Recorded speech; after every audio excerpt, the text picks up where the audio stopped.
Joining us now, fresh off a top 10 recruiting class here at X Rating Softball, and of course, a trip to the Super Regionals, the head coach at Mississippi State, our good friend, Coach Ricketts, joining us. How you doing, Coach?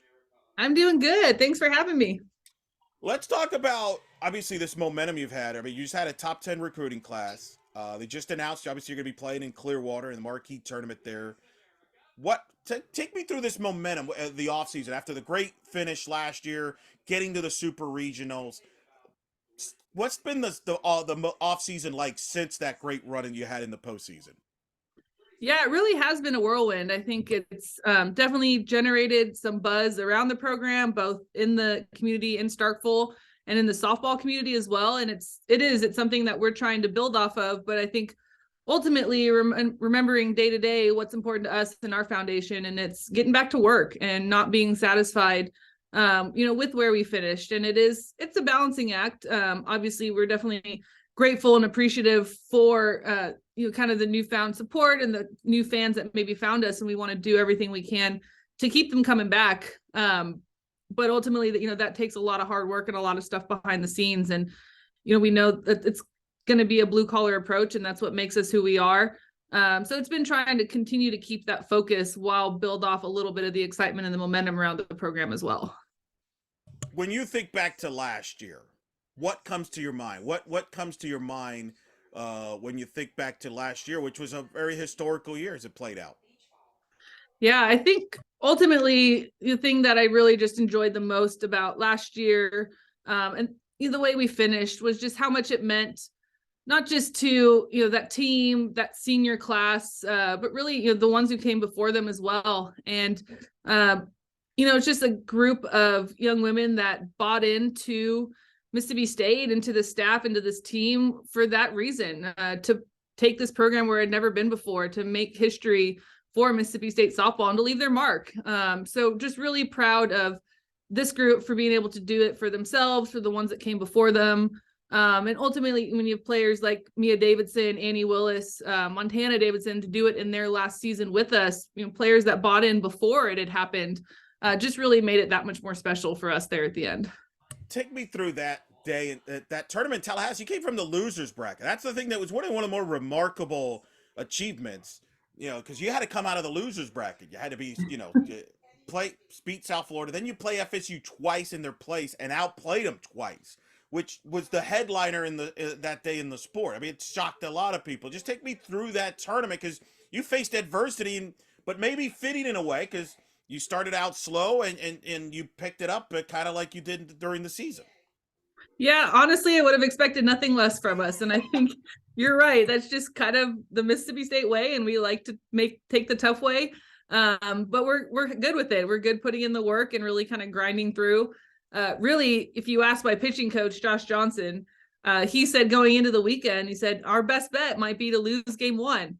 And we all looked at him like he was crazy. And he was like, no, we're going to lose game one. Because then you're talking about a 3 seed with Georgina Korick on the mound. So it's not an easy feat. But he said it was just going to set us up better for the rest of the week. And now he looks like a genius. So he doesn't let us forget his premonition there. But it was such a tough matchup going in, all teams in the regional. And we knew that we couldn't overlook any of them. And falling in the losers bracket after a close game with South Florida right away, I think ultimately there just really wasn't any panic. That was probably the biggest feeling of the weekend, was just, all right, let's just continue to do our job. What's gotten us here? We know what it's like to take our lumps early. We still got a leg to stand on. We can still keep fighting. So let's do it. That Saturday game, I think we got pushed back. It was such a blur, I think, because of the weather. Oh yeah. I just remember being out there finishing the game about 12:15, the second game of the night. And immediately, as we get off the field, I look to my sport oversight, Mike Ritchie, and he said, hey, we're moving the games up tomorrow because of rain. I'm like, of course we are. Of course. Why not? We wouldn't expect anything less. But it was really just it felt like one long extended day. And the girls just really, I felt like, just locked down and just trusted in each other and in the process of what got us there. And there was never any doubt. There was never any fear. I thought was just such a huge feat for us to go from, where we were at the beginning of the season. We open up with Oklahoma and UCLA in the same tournament, and really kind of got our butts kicked, and it was tough. It was a tough weekend. We were 500 at one point early on in the season, but we really tried to learn our lessons from that and see where we could be at the end of the year, facing another quality opponent in Florida State, another top 5 matchup for us like it was early in the year. And it was a completely different team. And that was the point. That was the reason that we started off with the schedule we did, was to prepare us. And I thought, by then they were kind of, battle tested and ready, and they understood what it took and knew that just because we scored early or Florida State scored early, that it's really a momentum game, and you got to kind of ride the wave with it and can't, be too up or down depending on an early score or whatever that might be. What was going through your mind as you win the first game? Now you're playing the second game. You're getting close to that victory. What's going through your mind? And then that last, you get that final out, and you're like, wow, we just pulled it off. We're going to the Supers. It really is such a blur. I mean, I honestly couldn't tell you what was going through my mind. I don't know. I think ultimately we're all just trying to stay focused pitch by pitch. I had such good leaders in the dugout as well as on the field. And I remember, Montana Davidson just, keeping the dugout light and keeping them having fun. And that's really, what's kind of made our team who we are the last few years. We don't take each other anything overly serious, and we want to have fun and compete at the same time. I remember Coach Gasso telling me after, that day where we won both, she said, your dugout was just so loose and happy, and it was making me nervous. I'm like, well, that's good. That's why we won, because that's how we play. But I just remember trying to, keep them kind of locked in and not looking too far ahead. We did find out, I think it was my mid-inning interview in that second game. It was Caleb Broad, and they announced that they told me Arizona had beaten Missouri in my interview in between innings. And they said, so that means if you guys win this, I think at the time we might've been tied. They said, you guys win this, you're hosting a super. And I'm like, all right. I called Coach Bratton over. I'm like, do I tell the team? Like, do we use this? They're big on incentives. They like to we like to give them little goals and little fun surprises to work for throughout the year. And we told them, I think we told them going into I think the top of the 6th inning, pull them in for a kind of pre-inning huddle. And I told them what had happened and said, hey, we pulled this off. We're going home and hosting a super. And they fired them up, and we went out and immediately took the lead in that inning. So it's a little bit of a gamble there, but it was really fun to see them hear that goal within their sights and just take complete control of it. That's an incredible story. That is wild. That there's a benefit. Who knew you had a benefit of a mid-game interview, right? Like, I know. Look at that. Talking to everybody helps. It does help there. And then you get to host Arizona. And I know it didn't go the way you would have liked, but still speak to the atmosphere, because I had people that went to that super that told me there was an amazing atmosphere, an electric atmosphere, brought so much exposure to your program. And I would imagine there were a lot of people that went there maybe for the first time to catch a softball game. They're going to come back because it was such a cool experience. Just describe that, what it was like to be a part of that. It was just the coolest thing to see it happen on our home field. To be able to experience the first super regional for the program already was such a special experience, but for it to be at home in front of our own crowd was just really, I think, surreal for all of us. And the week was a lot. It was crazy. It was, I think, stressful and we tried to take as much of that off the team as we could. But, early on, I think the beginning of the week, nobody was prepared for us hosting. That wasn't ever in the kind of anybody's front of their minds. But luckily, we have an athletic department staff that's used to hosting postseason tournaments with baseball. And so they really kind of took control and they helped us out. I think once we kind of got the tickets settled, and there was just, the requests coming in from family, from friends, from fans, from boosters, was just something we hadn't experienced before. And, we don't sell tickets, so it was completely new for us. But that's where I think, the athletic department stepping in, really stepping up. And then the team, the girls got to see just the investment they were making. It wasn't just, all right, we'll throw a couple bleachers in and, call it good, but they went above and beyond. And the screens and the food trucks and the setup they put in center field, a second temporary deck, another viewing area in the concourse area. It was just so above and beyond, and just such a huge investment for our girls to make the weekend special, that I think it just really meant a lot to them and to the program. And then ultimately for the fans to show up. I mean, 2,200 people rolling into Starkville. on a Friday morning at 11 a.m. is, it's a huge feat for us, for women's athletics, for our, women's department here. And it's something I think all of our sports have been feeding off of. And I think everybody's been moving in the right direction. And, just having historic seasons. We've got our women's volleyball team that went to postseason for the first time ever last season, and soccer winning their first ever NCAA tournament game in women's soccer this season, and just continuing to have those successes within the program. And I think all of us ultimately striving for that kind of consistent success that we see out of the baseball team, and to get the support that they do on the women's side as well has been really fun. And I think we heard from a lot of fans where it was their first time, and like, man, I can't wait to come back. You're right on top of the action. It's fast paced. It's exciting. There's emotion. There's energy. And, that's what we try to tell. And we try to get people out to the games. And I think to be able to showcase that on such a high level and such a big stage is only going to help continue to build the game for us in Starkville. And I think nationally, for all of our teams across the country as well. And that's the significance of hosting a regional or super regional, because you're going to get casual people to go that maybe normally wouldn't, and that opens their eyes a little bit. I mean, I'm here in Orlando. UCF they're going through the same thing, that their popularity exploded because they got to see a regional in person. It's just different. As much as we like them, like come every game, it almost takes postseason to kind of get them there. Like, oh, okay, now we're hooked there, and even. I think a lot of people learned a lot about your program. I know people in Arizona that came from Arizona, they were shocked about how great your facilities were and opened their eyes about your facilities in the program. What did it mean to you? Because you put in the time in the program as an assistant, associate head coach, and as a head coach to get that rewarded. That now people are like, wow, this is incredible what you're done over here. Now you're what was that like for you? I think just ultimately really proud of the hard work that's gone in from everyone that's been a part of it. And, I think even just immediately go to the thought of the alumni that came back for the super regional. They were not missing it, and they were adamant about getting tickets. But because they're so proud, and they know that they play such a big part in the steps that this program's taken, to be a perennial just postseason contender over the last 10 years or so, to now taking that next step. And I think for us, it's, we want to continue to make the past proud. We honored we call them our ladies of the 80s this past year, and the ones who built the foundation, the very first team at Mississippi State.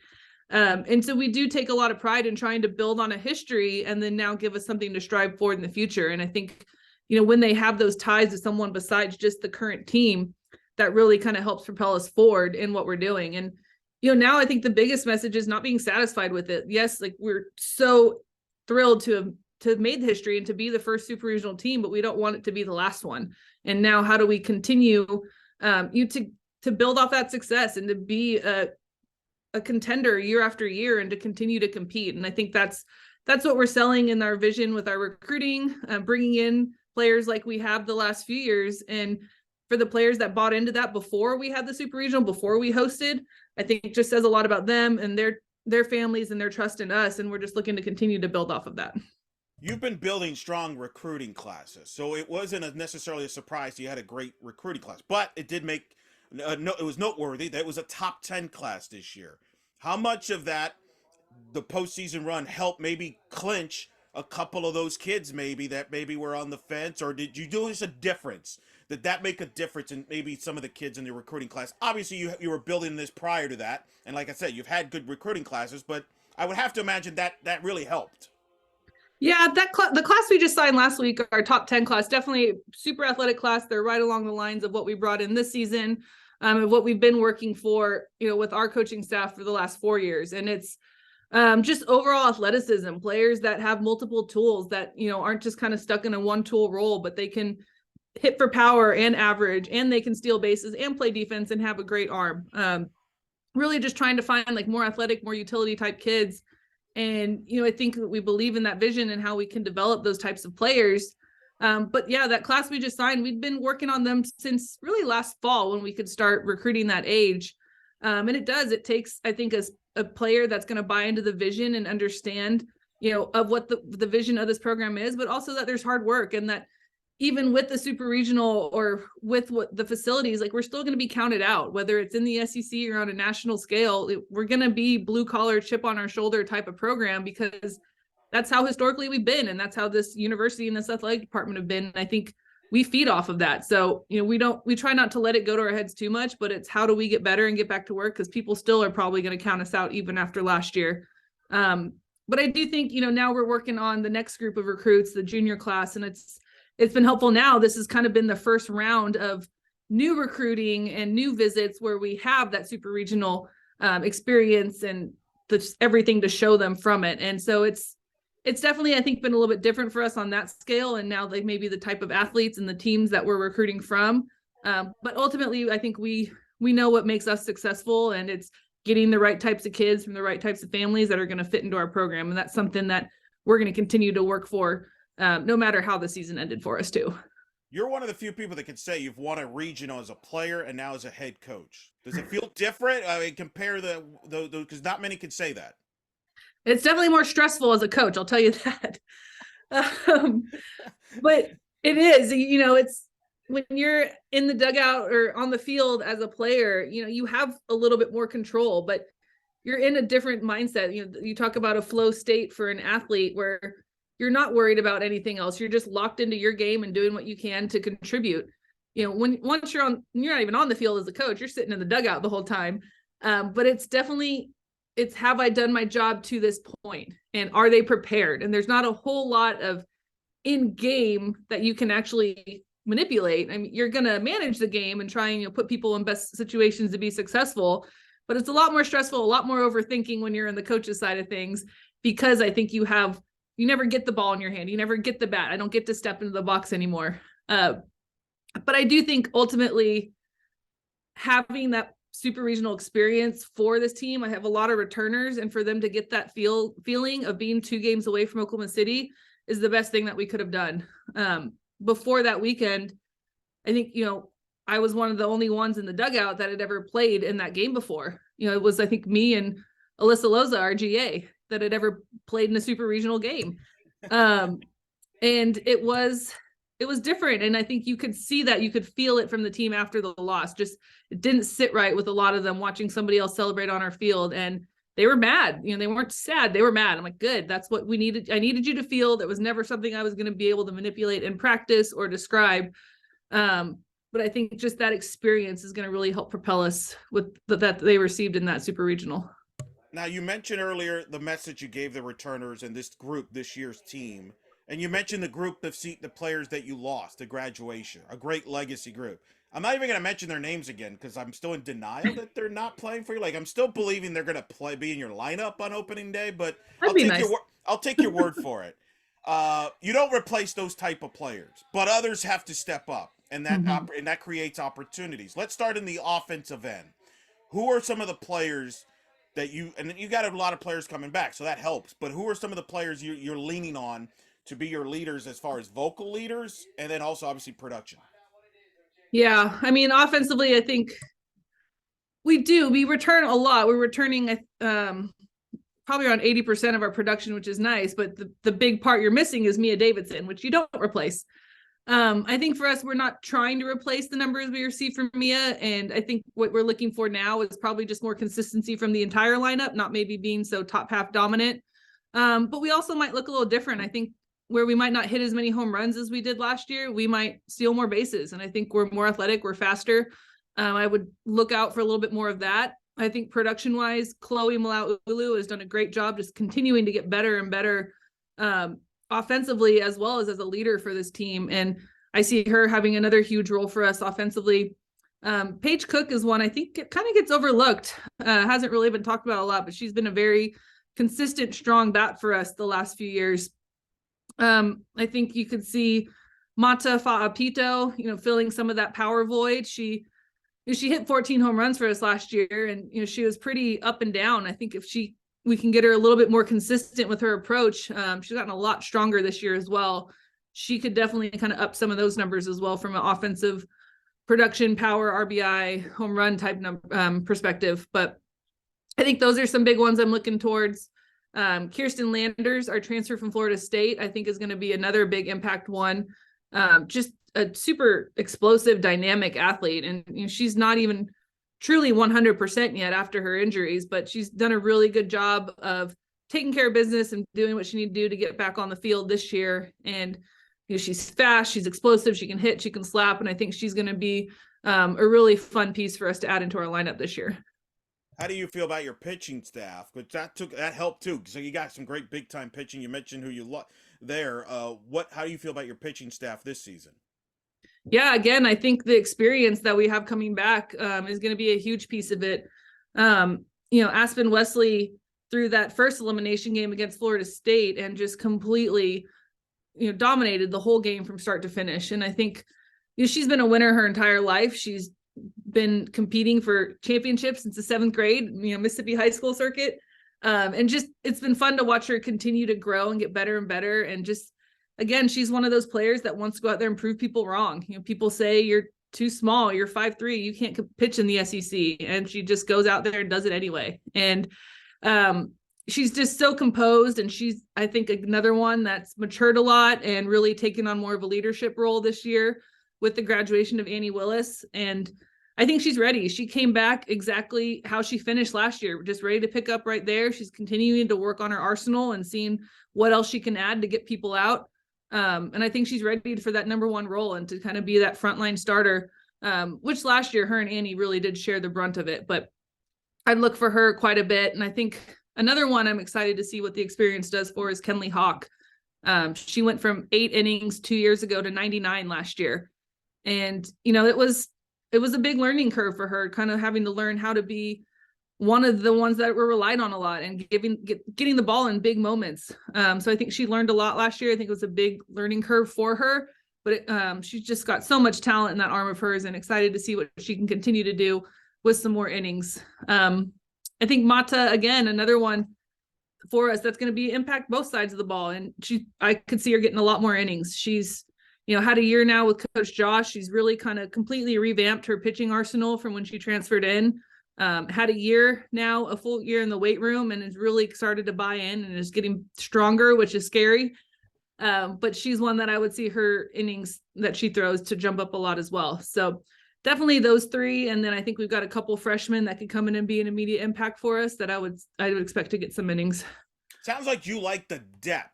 And then you mentioned, especially on offense, you may not have the quote. Obviously, you're not going to have a player like Davidson in your lineup, and nobody does. I mean, that's very few. That's a generational player. But you may have more depth that could help, offset some of that. And plus, with some of the players that come back and got that experience in the regional and the super regional, you probably are better players just for going through that, right?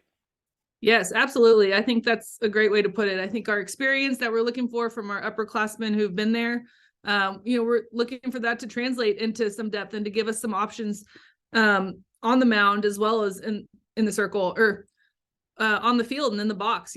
I like to use a lot of lineups. I mix people in and out very frequently. And we like to put people in situations that set them up to be successful. So whether that's in the circle with a good matchup or putting someone in for late inning defense, whatever that might be, if we've got the talent out there, whether it's a young freshman who's going to play a lockdown defense late in the game, we're going to use them. So I would, we mix around a lot early on because of that. So we do know we take some lumps. We play a tough schedule every year for that reason, but it's ultimately to make sure that we do have that experience no matter the age of the players as we kind of get closer to that postseason. You mentioned the schedule. You're going to be part of the Clearwater Invitational that ESPN obviously televises. You're going to play Indiana to start that tournament. Then you're playing Arizona. Somebody has a sense of humor there. A rematch of the Super Regional. You get Michigan, South Florida, and then UCF in a late night, 7 o'clock Central on Sunday night. That's got national TV potential there. Talk about being part of that tournament, which has become just a prestigious tournament in the sport. Yes, we're really excited to be a part of this tournament. It's our first year being invited. And again, I think building off of, the success we had last year in the super regional appearance played a huge part in that. And, we want to make sure that we're continuing to take advantage of that and use the national exposure we can for recruiting for, any purposes to get out there to people that are new to watching Mississippi State softball, whatever that might be. But ultimately, the reason that we chose to go to that tournament was for the competition, because where else in February can you play teams of that caliber right off the bat? And we're excited. We're playing 5 great teams out there, and we're excited to see the competition, to throw some of these players out into the fire and see how it goes. And we've started playing tougher schedules early on for that reason. Like, we want to learn about ourselves quickly, because the sooner we can do that, I think the sooner we make adjustments down the road. I look at last year opening up with OU and UCLA out in California, and it was a rough weekend, and we had to kind of reevaluate, where do we need to be better? But ultimately, I think that's what set us up. By the time we got to Florida State, it was, well, here's another top 5 team. We've been playing them all year. And I think it really helped kind of settle them in. There was no fear, no nerves. The team was just like, well, let's just keep doing what we've been doing. We know how to compete. We know what it takes now. And that's ultimately the goal of the Clearwater tournament. Let's go out there and compete and figure out this year's team and what it's going to take to beat quality opponents like that week in and week out. When you play Michigan, are you gonna like double look at their dugout and look for Hutch? Like, how strange is that gonna be that she's not gonna be in the dugout there? That is odd. I don't think that's really clicked yet. I mean, it's just, Hutch is synonymous with Michigan. So how do you see a Michigan game without her? I bet she's still there in the stands or something. We'll see her. Yes. If she's in the stands, we'll definitely hear her. Absolutely, that's true. Now, you mentioned Oklahoma. Last year we were in California. They're coming to your place this year.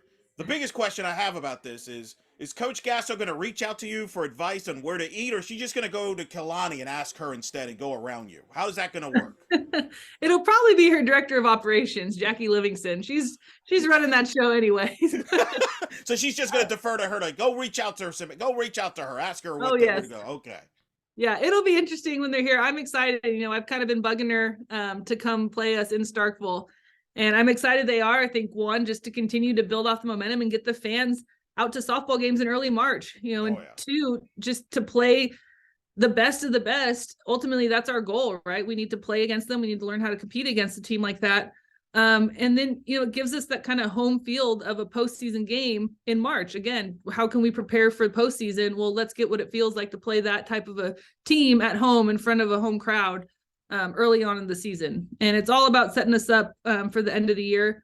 We're excited to have them out here. They're coming for a weekend, so they'll be here for 4 games. And I've been, trying to prepare our people, our administration, like, hey, it's March, it's early March softball, but there's going to be a crowd, and we're excited about it. And we're excited to kind of show off some good softball here in Starkville.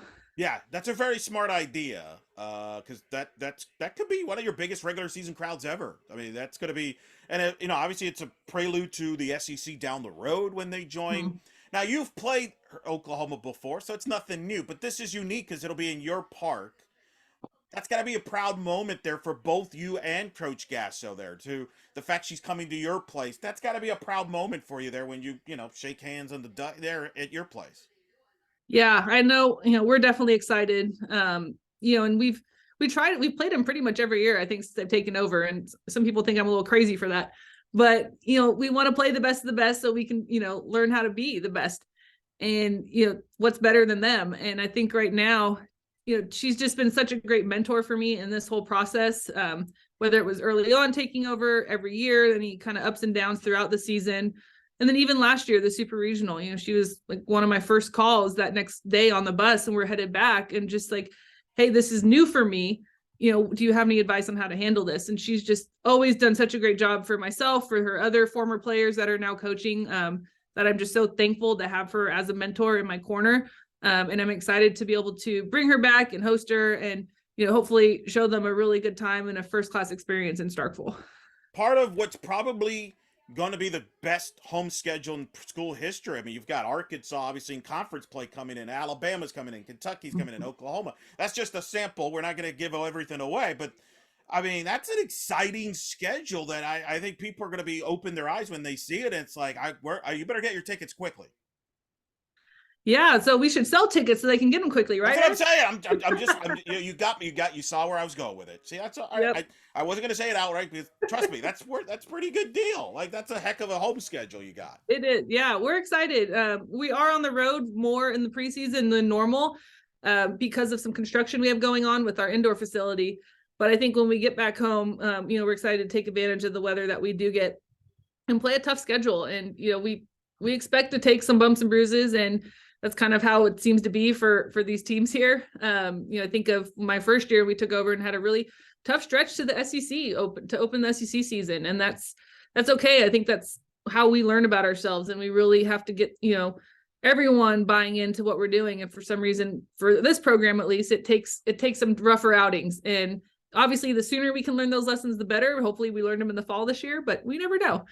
But we like to play the tough teams. I think that's ultimately what's setting us up for success, and to be able to draw some fans with it as well is always a key factor. You've become a very good podcast guest because you know what to bring up certain things, and I will be remiss if I didn't bring up. You mentioned the facilities, because that was a big story when you're hosting the Super Region, because they kept talking about it on the broadcast. Great timing, wasn't it? Yeah, like, oh, hey, this has been delayed because your host. Oh, what a problem! You got to be a host for Super Region. Give us an update on the facilities, because that they've been working on that, and where you stand and where it's headed. Yes, we did have to delay. They were actually, while we were down in Tallahassee, they were moving furniture out of the facility. Had to move it all back in real quick, but it was a good problem to have. We tore it down about a week or so after the Super Regional, and they've been working ever since. And luckily, we've had some really great weather this fall, so I feel like they're pretty much on schedule right now. Knock on wood. But what we're doing is getting an entire new field house, hitting facility, and player space. So our current locker room is located underneath the grandstands behind the dugout. So the team isn't really displaced right now. They have a locker room, they have a training room. We haven't had to move from there. The biggest inconvenience has been we don't have a hitting facility right now. So we don't have any indoor cages. So we're doing a lot on the field, sharing baseballs, indoor facility in the mornings when we've had some weather. But it will be 5 new hitting bays, along with 5 pitching lanes. So 2 indoor, 3 outdoor pitching lanes, indoor, outdoor access through a couple garage doors down the line. And then the clubhouse will be a new locker room, showers, bathroom, team lounge, kitchen, film room, training room, equipment room. So pretty much a one-stop shop, everything that they could possibly need. And they will not have to really, hop back and forth between different buildings around the athletic department to kind of get the services that they're looking for. So we're really excited about it. It's going to be about a 12,000 square foot project. It's going to be beautiful. It's going to be great. But I think the reason that I'm so excited about it is really just the investment that it is from our athletic department in our program and in women's sports. And, there was a lot of talk early on in some of the design phase about different options, maybe something smaller, something cheaper. And ultimately, our executive committee at Mississippi State decided, let's do it right. Let's take care of women's athletics. Let's take care of softball, build something that we're going to be proud of, that the girls are really going to be able to use consistently and get a lot of enjoyment out of for, a long time. So really proud of that effort and of that commitment that we're receiving from them. And I think it's really just going to help our efforts on the field as well as in recruiting. And you've obviously are hands-on involved. What's it been like being a part of that process? Have you enjoyed that process? What have you man. It's definitely been new. They've given me a lot of say, which has been nice. I think I was telling someone this morning, I'm just going to add assistant project manager to my resume, because I'm learning terms and things that I never thought I would have to know.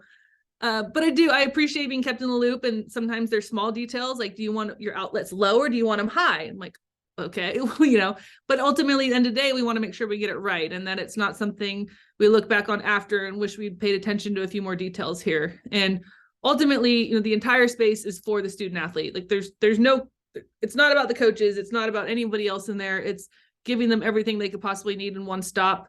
And yeah, they're giving me a lot of say. They actually just gave me a login to a website they may regret later, because now I see everything. So I'm staying involved. I'm putting my finger on it. I'm making sure we're doing this the right way and we're getting what we need. That's website. Now you got complete control there. We'll see how long that lasts. Have you seeked out, do you ask other, Coach Gass? Obviously, they're going through the same thing as they're building their, new stadium in Oklahoma. I'm curious if you reach out to her or other coaches for advice about, hey, what do you think about facilities? That's something you've kind of reached out, or do you think of other stadiums you've been to and I'd like that to be part of what we're doing and things like that? Yeah, I think as a whole, we all really do try to communicate and share. I know I've talked with Coach Gasso about it and where they've been in their process, as well as a lot of the SEC schools. A lot of them, we're continuing to build and to just, be able to improve women's athletics in our facilities. And I think of, our kind of just group chat and advice they're giving to me or to Jamie and what they're building at Ole Miss, with Beth and what they just opened at LSU. Like, she had a lot of good tips for us. Like, hey, you need to ask for XYZ because they're going to cut here and there, just making sure you get what you want. So it really has been helpful, just the information shared, as well as, taking pictures and getting tours. When we go to other facilities, people are really great about that. Let me show you around here so you can get an idea of what you want in your space. I think of Florida's new facility. We've been able to see A&M's opened up theirs as well. And all of that it's not a secret. We're not trying to hide things from each other. It's, hey, we want to build up the sport as a whole. And the way we do that, especially in our conference, is help each other take care of each other here. Great to hear. No, I'm glad to hear that. And I'm glad you're getting taken care of and you're having say. That's huge. That's a huge deal there. Last question, obviously, as the season gets closer, what's going to be the keys for this team to accomplish your internal goals and continue that momentum in the wave from last season? I think just really to, use that experience and that depth to help improve our consistency across the board, I think is going to be the big thing when we look back and see how we measure the season. Can we be consistent up and down the lineup and not just the top half, the top four? Can we be consistent throughout our bullpen and not have to rely on one or two arms? And really, can we be consistent defensively? That's kind of been an Achilles heel for us, honestly, the last few years. And we need to clean that up. It's been a focus. And I think if we can really be more consistent in that phase, as well as the other two, I think that really helps us continue on the momentum and, keep track of what our goals are and continue to push forward. Well, Coach, I appreciate you taking the time. I know it's a busy time, and as you wrap up fall, and obviously you have so many responsibilities to do, especially now that you're involved in facilities. That's a whole other new gig. Congrats on that new role. But hey, seriously, congrats on the success last year. Really, it was really exciting to see the run you made and the excitement that it brought to the program. Thanks for always talking to us, and we look forward to seeing hopefully in Clearwater. We'll see you in person, but in the meantime, take it easy and have a good holidays. Yes, you too. Appreciate you always reaching out, and we'll definitely see you in Clearwater.